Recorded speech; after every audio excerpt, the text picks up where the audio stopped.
ଚନ୍ଦ୍ରଗୁପ୍ତ କହିଲେ, ଗୁରୁଦେବ, ଯଦି ଜୀବନ ଏତେ ସୁନ୍ଦର, ତେବେ ମଣିଷ ଜୀବନରେ ଏତେ ଦୁଃଖ କାହିଁକି? ଏହି ପ୍ରଶ୍ନଟି ଥିଲା ଗୋଟିଏ ଶିଷ୍ୟର। ଏହି ପ୍ରଶ୍ନଟି ଆଜି ମଧ୍ୟ ତୁମର, ମୋର, ଆମ ସମସ୍ତଙ୍କର। ଗୁରୁ ଚାଣକ୍ୟଙ୍କ ଆଶ୍ରମ ମଗଧ ରାଜ୍ୟର ସୀମାନ୍ତରେ, ଗଛ ଛାୟା ତଳେ, ଗଙ୍ଗାର ଶାନ୍ତ ପ୍ରବାହ ପାଖରେ ଥିଲା ଚାଣକ୍ୟଙ୍କ ଆଶ୍ରମ। ସେଠାରେ ଚାଣକ୍ୟ କେବଳ ରାଜନୀତି ନୁହେଁ, ଜୀବନ କିପରି ବଞ୍ଚିବା ଉଚିତ ତାହା ଶିଖାଉଥିଲେ। ଦୁଃଖରେ ଭାଙ୍ଗି ପଡ଼ିଥିଲେ ଶିଷ୍ୟ। ଗୋଟିଏ ଦିନ ଚାଣକ୍ୟଙ୍କ ପ୍ରିୟ ଶିଷ୍ୟ ଚନ୍ଦ୍ରଗୁପ୍ତ ମନ ଭାରି କରି ଗୁରୁଙ୍କ ପାଖକୁ ଆସିଲେ। ତାଙ୍କ ଆଖିରେ ଥିଲା ଯନ୍ତ୍ରଣା, ମୁହଁରେ ନିରାଶ। ଚନ୍ଦ୍ରଗୁପ୍ତ କହିଲେ, ଗୁରୁଦେବ, ମୁଁ ସତ ପଥରେ ଚାଲିଲି, ଭଲ କାମ କଲି, ତଥାପି ମୋ ଜୀବନ ଦୁଃଖରେ ଭରିଗଲା। ଦୁଃଖ କାହିଁକି ମୋ ପାଖକୁ ଆସିଲା? ଚାଣକ୍ୟ ହସିଲେ। ସେ ହସ ମଧ୍ୟରେ ଥିଲା ହଜାର ହଜାର ବର୍ଷର ଅନୁଭବ। ସେ କହିଲେ, ଚନ୍ଦ୍ରଗୁପ୍ତ, ଯେଉଁ ଦିନ ମଣିଷ ଏହି ପ୍ରଶ୍ନ ପଚାରେ, ସେହି ଦିନରୁ ତାଙ୍କର ଜ୍ଞାନ ଯାତ୍ରା ଆରମ୍ଭ ହୁଏ। ବୁଝିଲ ତ ବନ୍ଧୁମାନେ? ଚାଣକ୍ୟ ନୀତି, ଦୁଃଖର ପ୍ରଥମ କାରଣ। ଚାଣକ୍ୟ କହିଲେ, ଜୀବନରେ ଦୁଃଖ ଆସେ କାରଣ ମଣିଷ ସତକୁ ନୁହେଁ, ଆଶାକୁ ଧରି ରଖେ। ଚନ୍ଦ୍ରଗୁପ୍ତ ଆଶ୍ଚର୍ଯ୍ୟ ହେଲେ।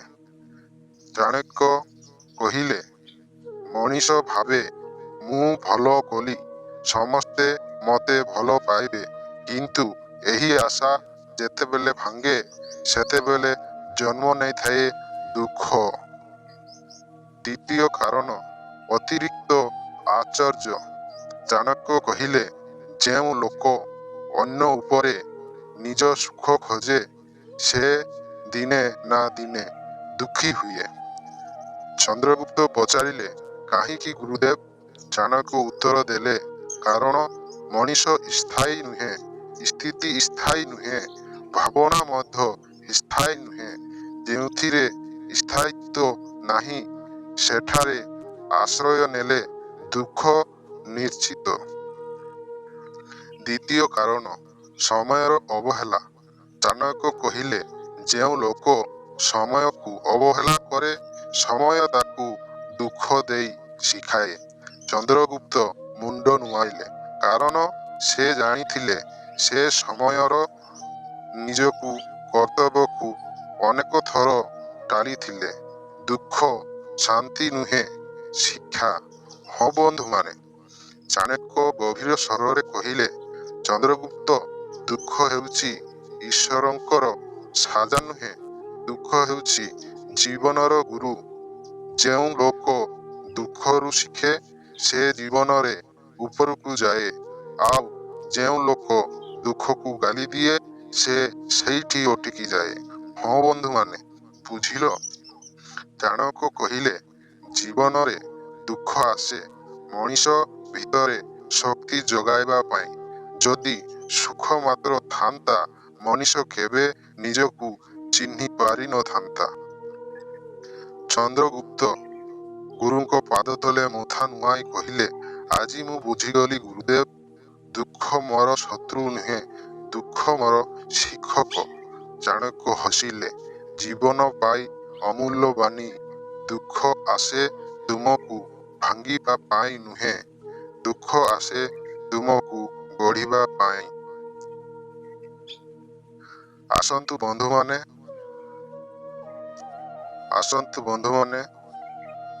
ଛୋଟ ଗଳ୍ପ ଶୁଣିବା। ସନ୍ଧ୍ୟାର ଶାନ୍ତ ସମୟ। ପାଟଳୀପୁତ୍ର ଆସନ ଉପରେ ବସିଥିଲେ ଚନ୍ଦ୍ରଗୁପ୍ତ। କିନ୍ତୁ ତାଙ୍କ ମନରେ ଶାନ୍ତି ନଥିଲା। ବିଜୟ ମିଳିଲା, ସାମ୍ରାଜ୍ୟ ବିସ୍ତାର ହୋଇଗଲା, ତଥାପି ହୃଦୟ ଭିତରେ ଅଜଣା ଦୁଃଖ ଭାର। ସେସବୁ ପାଇଲି, ତେବେ ମୋ ମନ ଏତେ ଅଶାନ୍ତ କାହିଁକି? ଜୀବନରେ ଦୁଃଖ କାହିଁକି ଆସେ? ଚାଣକ୍ୟ ଧୀରେ କହିଲେ, ଚନ୍ଦ୍ରଗୁପ୍ତ, ସେଇ ଦୃଷ୍ଟିରେ ଥିଲେ ଜ୍ଞାନ, ଅନୁଭବ ଓ ସତ୍ୟ। ସେ କହିଲେ, ରାଜନ, ଯେଉଁଦିନ ମଣିଷ ଏହି ପ୍ରଶ୍ନ ପଚାରେ, ସେହି ଦିନ ସେ ପ୍ରକୃତ ଜୀବନକୁ ଛୁଇଁଥାଏ। ଚାଣକ୍ୟ ଚନ୍ଦ୍ରଗୁପ୍ତଙ୍କୁ ମହଲରୁ ବାହାରକୁ ନେଲେ। ସହର ପାଖରେ ଗୋଟିଏ ଛୋଟ ଝୋପଡ଼ି ଥିଲା। ସେଠାରେ ଗୋଟିଏ ବୃଦ୍ଧ ମଣିଷ ଭଙ୍ଗା ମାଟିରେ ଦୀପ ଜଳାଉଥିଲେ। ହଁ ବନ୍ଧୁମାନେ, ଚାଣକ୍ୟ କହିଲେ, ହେ ବୃଦ୍ଧ, ତୁମେ ଏତେ ଗରିବ, ତଥାପି ତୁମ ମୁହଁରେ ହସ କାହିଁକି? ବୃଦ୍ଧ ହସି କହିଲା, ମୋ ପାଖରେ କମ୍ ଅଛି, କିନ୍ତୁ ମୋର ଯେତେ ଅଛି ସେଥିରେ ମୁଁ ସନ୍ତୁଷ୍ଟ। ଚନ୍ଦ୍ରଗୁପ୍ତଙ୍କୁ କହିଲେ, ରାଜନ, ଦୁଃଖର ପ୍ରଥମ କାରଣ ହେଉଛି ଅସନ୍ତୁଷ୍ଟି। ଚନ୍ଦ୍ରଗୁପ୍ତ ଆଶ୍ଚର୍ଯ୍ୟ ହେଲେ। ଆଚାର୍ଯ୍ୟଙ୍କୁ କହିଲେ, ମଣିଷ ଯେତେ ପାଏ ତାହାଠାରୁ ଅଧିକ ଚାହେଁ। ଏହି ଚାହିଦା ଜନ୍ମ ନେଇଥାଏ ଦୁଃଖକୁ। ତାପରେ ଚାଣକ୍ୟ ଗୋଟିଏ ଗଛ ତଳେ ବସିଲେ। ପକ୍ଷୀମାନେ ଉଡ଼ିଗଲେ। ସେ କହିଲେ, ରାଜନ, ଦୁଃଖର ଦ୍ୱିତୀୟ କାରଣ ହେଉଛି ଆଶା। ଚନ୍ଦ୍ରଗୁପ୍ତ ପଚାରିଲେ, ଆଶା ତ ଭଲ ଜିନିଷ। ଚାଣକ୍ୟ କହିଲେ, ଆଶା ଭଲ, କିନ୍ତୁ ଅତିରିକ୍ତ ଆଶା ଦୁଃଖର ମୂଳ କାରଣ।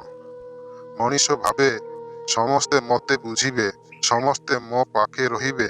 ଯେତେବେଳେ ଏହି ଆଶା ଭାଙ୍ଗେ, ଜନ୍ମ ନିଏ ଦୁଃଖ।